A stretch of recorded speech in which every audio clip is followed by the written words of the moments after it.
Radio Sucesos 101.7 FM presenta su noticiero Sucesos con Milton Pérez y Verónica Larrea. Un periodismo libre para una democracia plena. Los hechos y las opiniones de los sucesos que marcan nuestro tiempo.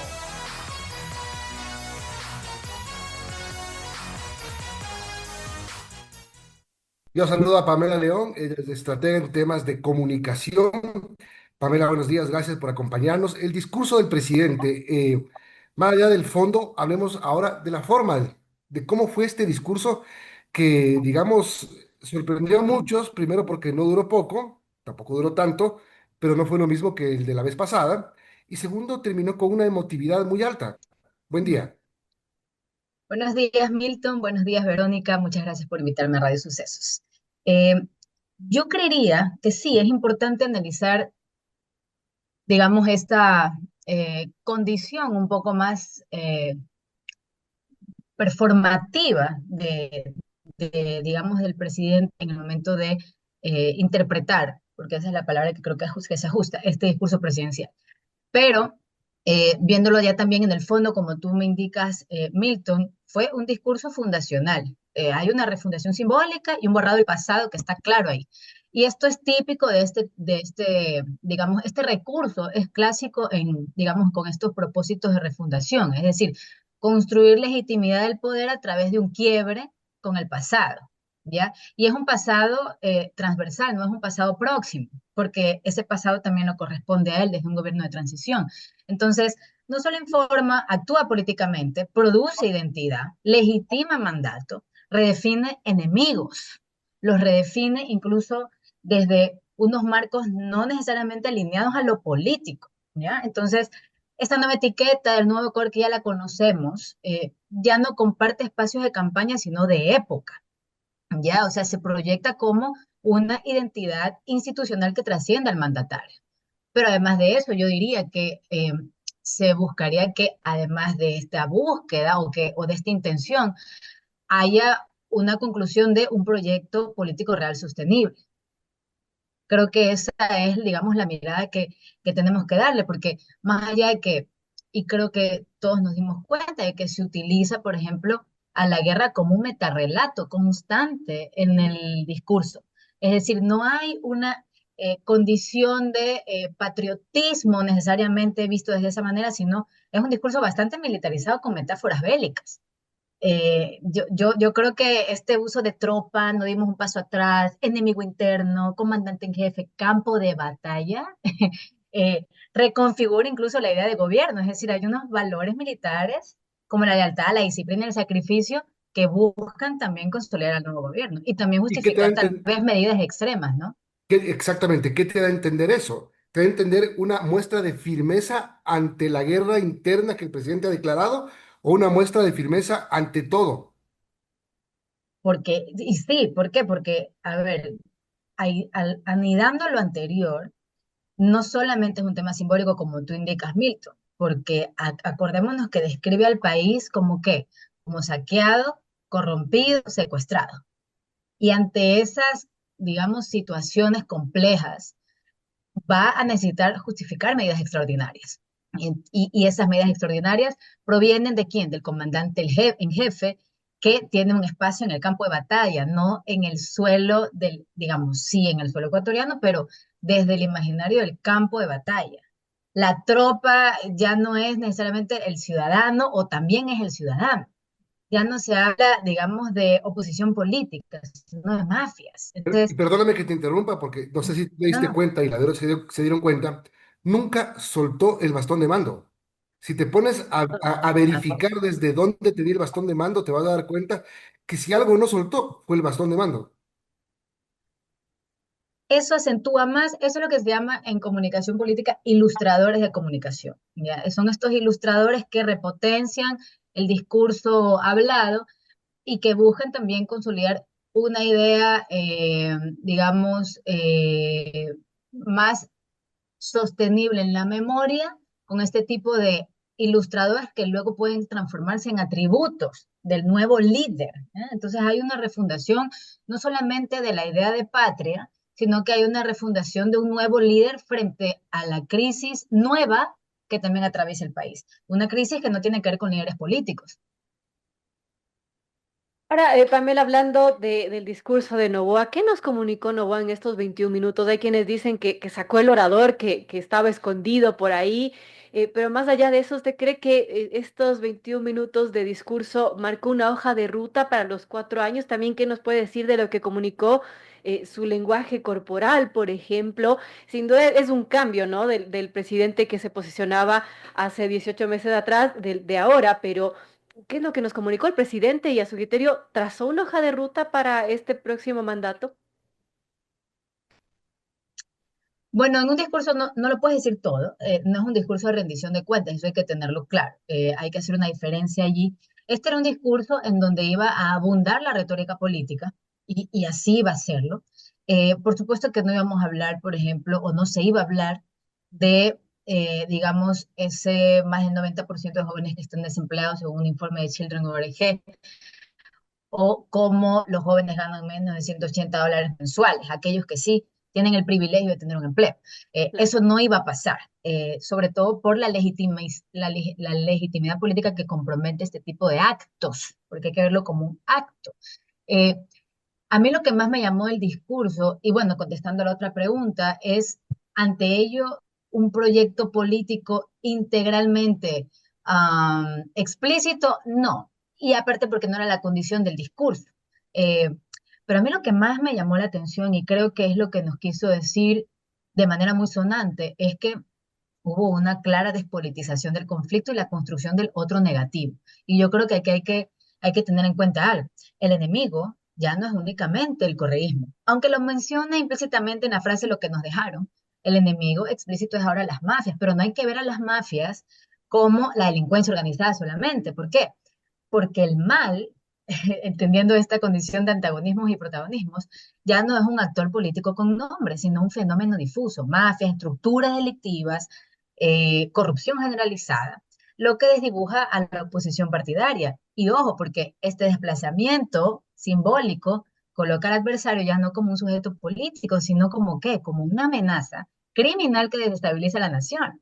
Y al hacer esto también está diciendo, por ejemplo, que cualquier enemigo gubernamental es mafia. Entonces ya no sería, por ejemplo, la Revolución Ciudadana un partido en legítimo ejercicio de oposición, sino que compartiría espacios de ilegitimidad vistos desde ese marco de mafia, la corrupción, llevando su percepción a un espacio de criminalidad. Entonces Ahora, sí hay que entender cómo se está reconfigurando el enemigo político ahora. ahora también cuando tú dijiste un discurso fundacional. Ujú. También me preocupa porque ese es el mal del país. Cada nuevo periodo se funda el país de nuevo y termina no de fundarse y no termina de fundarse nunca. Peor cuando vienes de un periodo de ti mismo, es decir, vas a fundarte a ti mismo, lo que tú no hiciste, quizás, no sé, pero sí, es verdad. En 20 minutos no se puede decir todo. Se trazan quizá líneas maestras. No se habló, por ejemplo, de las relaciones internacionales, que es un tema bien importante, más cuando te vienen dos presidentes y no te vienen los mejores presidentes, ni los más populares, ni los presidentes más valorados. Es decir, te vienen dos presidentes más o menos, y con el perdón de todos, de última.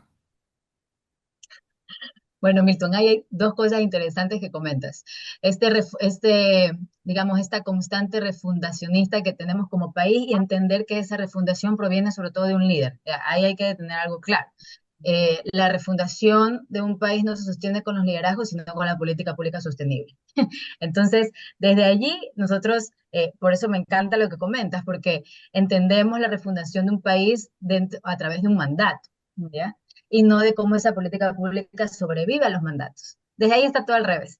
Y lo siguiente, el tema de las relaciones internacionales, sí, recordemos también que eh, los conflictos internacionales del pasado, como lo que sucedió con la Embajada de México, eh, también la imagen internacional de la vicepresidenta y esta idea extraña de Cancillería, eh, puede de alguna manera adelantar unos castigos, no necesariamente con una presencia no explícita en una posesión, sino cómo Ecuador es visto en, digamos, el respeto a la norma internacional y cómo ese respeto podría o no afectar la diplomacia pública y sobre todo la cooperación técnica internacional. Entonces, claramente Ecuador tal vez se ve como un país inestable en cuanto a las relaciones internacionales y posicionamiento global y regional. Claramente eso puede generar unas consecuencias, sobre todo porque la política exterior ha sido reactiva. No ha habido una agenda estratégica de inserción internacional realmente tan visible, porque, por ejemplo, la cooperación con Estados Unidos se ha centrado en seguridad, mientras que, por ejemplo, las relaciones con China y organismos multilaterales siguen condicionados al financiamiento. Entonces, ese liderazgo nacional, y hay que entenderlo así, también se construye desde tres puntos: una economía confiable, una democracia sólida y seguridad jurídica. Y hoy nosotros no tenemos ninguna de las tres. Y me voy a sostener en el tema de los presidentes que llegaron, que no son precisamente los mejor valorados, porque la presidenta del Perú estaríamos a días de que deje de ser presidenta.